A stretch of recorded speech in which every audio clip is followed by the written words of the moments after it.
हे देवर्षि, जिस प्रकार यदि कोई व्यक्ति उधार लिए हुए धन को यदि अपनी संपत्ति मानेगा तो बहुत शीघ्र कंगाल हो जाएगा। यही तो विधि का विधान है महादेवी। जो दूसरे को दुख देकर हंसता है, होनी उसे दुख देकर 100 बार रुलाती है। इसलिए दूसरों को दुख देने से पहले इतना अवश्य सोच लेना चाहिए कि यदि इसी दुख का वज्र अपने सिर पर गिरे तो क्या होगा।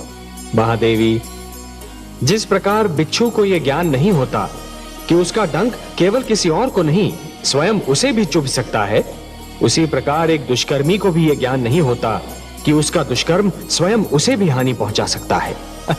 महादेवी, एक ही डाली पर खिले 2 पुष्पों में से एक को स्थान मिलता है देवता के चरणों में तो दूसरे को अर्थी पर। एक ही मेघ की गोद से निकली 2 बूंदें, एक मोती बन जाती है तो दूसरी अंगारे पर गिरकर भस्म हो जाती है।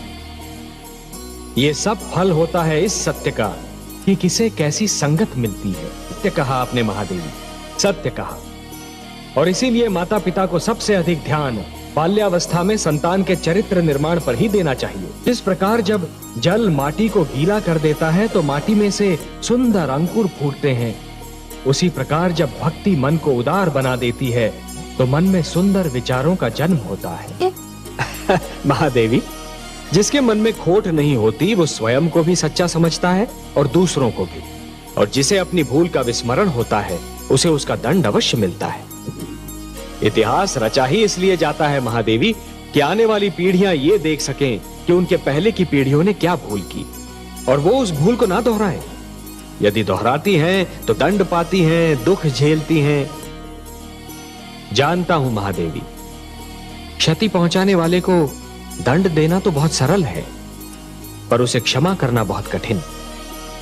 और जो क्षति पहुंचाने वाले को क्षमा कर सकता है वो तो पूजनीय है। कमल नयन, उत्सव वो है जो आत्मा को शांति दे, जो सारे नगर का जीवन अस्त व्यस्त कर दे, जिसमें मदिरा पीकर सब अपनी सुध बुध खो बैठे। वो उत्सव नहीं, कोरा हुड़दंग है।